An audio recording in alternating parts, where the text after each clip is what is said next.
Hello everybody. Hello.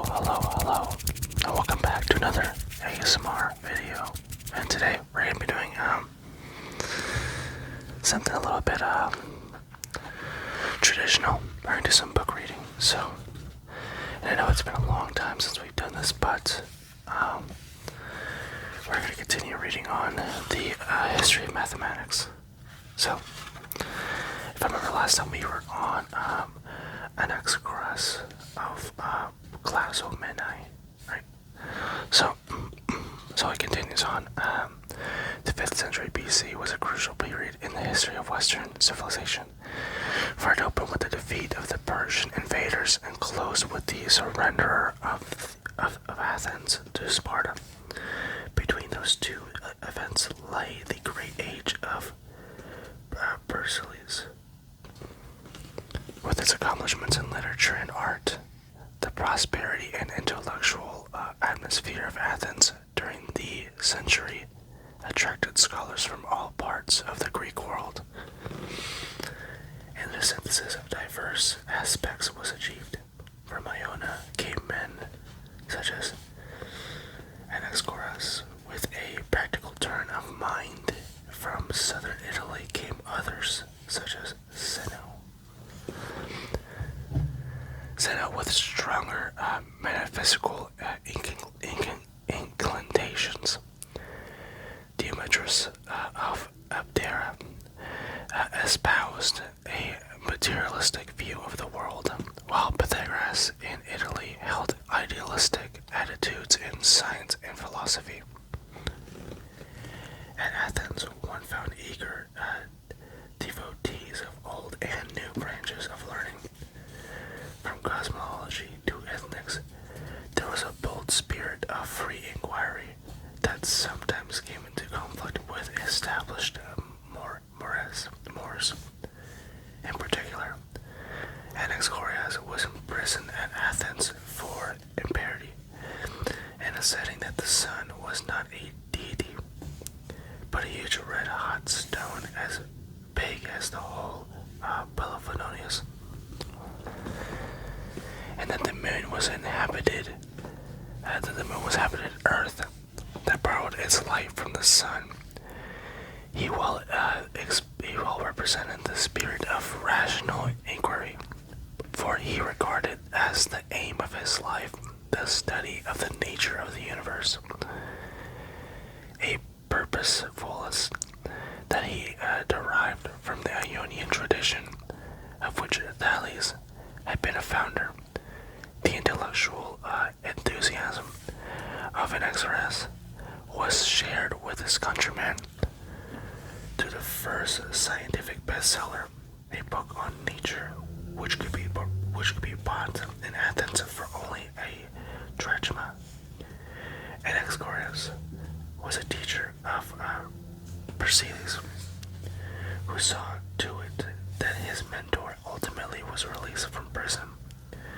Socrates was at first attracted to the scientific ideas of Anaxagoras, but the Gadfly of Athens found the naturalistic Ionian view less satisfying than the search for the ethnical verities. Greek science had been rooted in a highly intellectual curiosity, which often is contrasted with the utilitarian immediacy of the pre-Hellenic thought. Anaxagoras clearly represented the typical Greek motive, the desire to know. In mathematics, also the Greek attitude differed sharply from that of the earlier Potamic cultures. The contrast was clear in the contributions generally attributed to Thales and Pythagoras, and it continues to show through in more reliable reports on what went on in the Athens during the Iraq age. Anaxagoras was primarily a natural philosopher rather than a mathematician. But his inquiry mind led him to share in the pursuit of mathematical problems. We are told by Plutarch that while Anaxagoras was in prison, he occupied himself in an attempt to square the circle. Here we have the first mention of a problem that was to fascinate mathematicians for more than 2,000 years. There are no further details concerning the origin of the problem or the rules governing it. At a later date, it came to be understood that the required square, exactly equal in the area of the circle, was to be constructed by the use of compasses and straight edge alone. Here we see a type of mathematics that is quite unlike that of the Egyptians and Babylonians. It is not the practical application of a science of a number to a facet of life experience, but a theoretical question involving a nice distinction between accuracy in approximation and exactitude in thought. The mathematical problem the Anaxagoras here considered was no more the concern of the technologicalists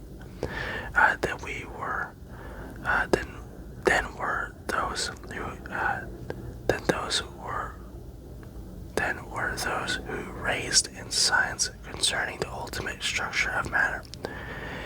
In the Greek world, mathematics was more closely related to philosophy than to practical affairs, and this kinship was persistent to the present day.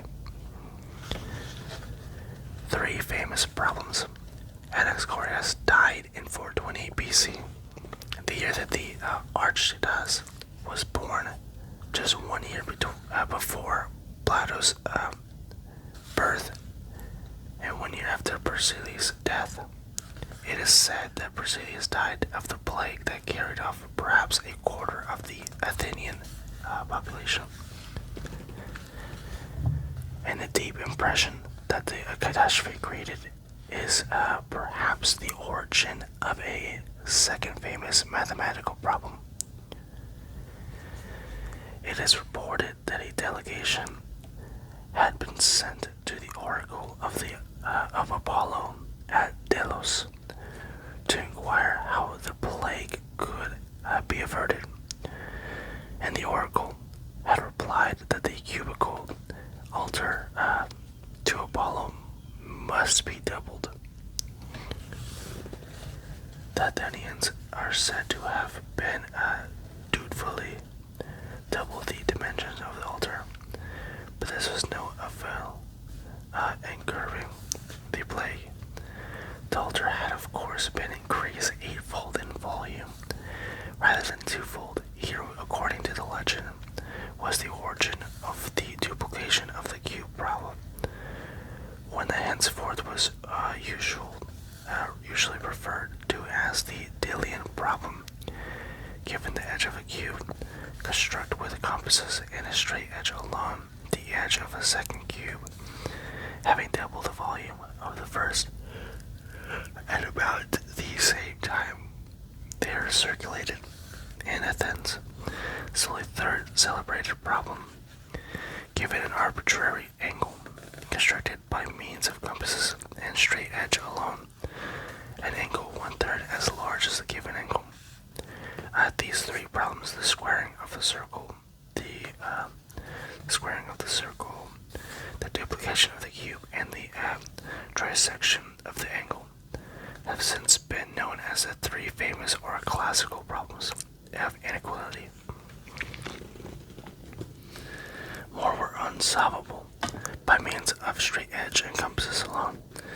Nevertheless, the best part of Greek mathematics and of much later mathematical thought was suggested by thoughts to achieve the impossible, or, failing this, to modify the rules. The heroic age failed in its immediate objective. None of the rules but the efforts were crowned with brilliant success in other respects. Now we go to the quadrature of of Lunis. Quadrature of Lunis. So, somewhat younger than Anaxagoras, and coming originally from about the same part of the Greek world, was Hippocrates of Chios. Chios. He should not be confused with his still more celebrated contemporary, the physician Hippocrates of Kos. Both Kos and Chios are islands in the Dodecanese group, but Hippocrates and Chios in about 430 BC left his native land for Athens in his capacity as a merchant. Aristotle reports that Hippocrates was less shrewd than Thales, and that he lost his money in the Byzantine through fraud. Others say that he was beset by pirates. In any case, the incident was never regretted by the victim, for he counted this his goods fortune. In the consequence, he turned to the study of geometry, in which he achieved remarkable success. A story typically of the heroic age, Proclus wrote that Hippocrates composed an element of geometry, anticipating by more than a century the better known elements of Eleusin. However, the textbook of Hippocrates, as well as another reported to have been written by Leon, a later associate of the Platonic school, has been lost, although it was known to Aristotle. In fact, a mathematical treatise from the 5th century has arrived, but we do have a fragment concerning Hippocrates with Simplicus, FLCA 520, claims to have copied literally from the history of mathematics, now lost by Eudemus. This belief statement, the nearest thing we have to an original source on the mathematics of the time, described a portion of the work of Hippocrates dealing with the quadrature of Lunis. A lune is a figure bounded by two circular arcs of unequal radii. The problem of the quadrature of Lunis undoubtedly arose from that of the squaring the circle. The Eudeman fragment attributes to Hippocrates the following theorem. Similar segments of the circles are in the same ratio as the squares in their bases. The Eudeman account reports that Hippocrates demonstrated this by first showing that the areas of two circles are to each other as the squares in their diameters. Here, Hippocrates adopted the language and concept of proportion, which played so large a role in the Pythagorean thought. In fact, it is thought by some that Hippocrates became a Pythagorean. The Pythagorean school in Croton had been suppressed, possibly because of its secrecy, perhaps because of the conservative political tendencies, but the scattering of its adherents throughout the Greek world served only to broaden the influence of the school. This influence undoubtedly was felt directly or indirectly by Hippocrates. The theorem of Hippocrates on the areas of circles seemed to be the earliest precise statement on curvilinear mensuration. In the Greek world, Eudemus believed that Hippocrates gave a proof of the theorem, but a rigorous demonstration at the time, say about 430 BC, would appear to be unlikely. The theory of proportion stage probably was established for commensurable magnitudes only. The proof as given and elucid, I think that's 7.2 comes from Ediosus, a man who lived halfway between hypocrites and Lucid. However, just more of the material in the first two books of Lucid seems to stem from Pythagoreans, so it would appear reasonable to assume that the formations, at least of much of books 3 and 6, I think. So, of books 3 and 6, if the elements came from the works of Hippocrates. Moreover, if Hippocrates did give a demonstration of this theorem on the areas of circles, he may have been responsible for the introduction into mathematics of the indirect method of proof. That is, the ratio of the areas of two circles is equal to the ratio of squares on the diameters, or it is not.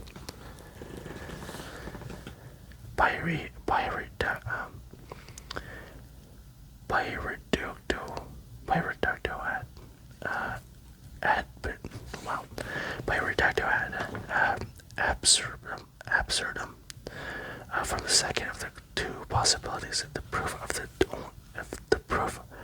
the only alternative is established.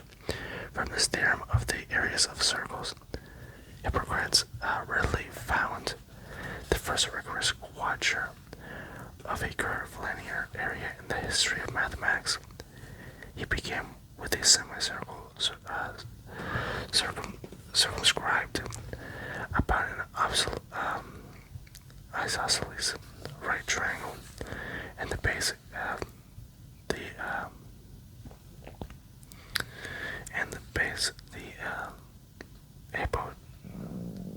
hypotenuse. He constructed a segment similar to the circular segments on the sides of the rectangle, figure 5.1, which is this one right here, because the segments are to each other as squares on their bases, and from the Pythagorean theorem, as applied to the right triangle, the sum of the two small circular segments is equal to the larger circular segment. Hence, the difference between the semicircle on AC and the segment ADCE equals triangle ABC. Therefore, the lune ABCD is precisely equal to the triangle ABC. And since triangle ABC is equal to the square on half of AC, the quadrature of the lune has been found. Adamus described as also an Hippocratean lune quadrature based on an isosceles trapezoid ABCD, inscribed in a circle that the square on the longest side base AD is equal to the sum of the squares on the three equal shorter sides AB and BC and CD on figure 5.2 right here. Then if on one side AD one constructs a circle segment AEDF similar to those on the three equal sides. Lone ABCDE is equal to the trapezoid ABCDF. That we're on a relative firm ground historically in describing the quadrature of lunas by Hippocrates is indicated by the fact that the scholars other than Simpleticus also referred to this work. Simpleticus lived in the 6th century, but he depended not only on Idiomus, FLCA 320 BC, but also on Alexander of Aphrodite, which is FLCA AD 200. One of the chief commentators on Aristotle, Alexander describes two quadratures other than those those given above.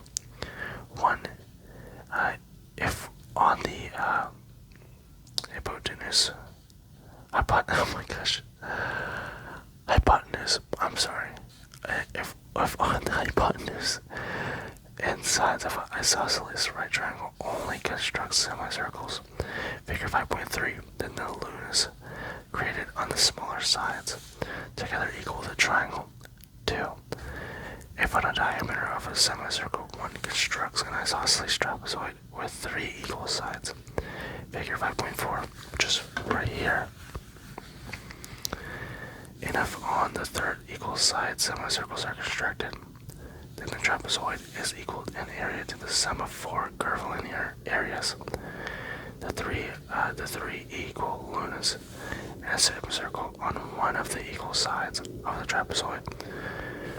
From the second of these quadratures, it would follow that if the lunas can be squared, the semicircle, hence the circle, can also be squared. This conclusion seems to have encouraged Hippocrates as well as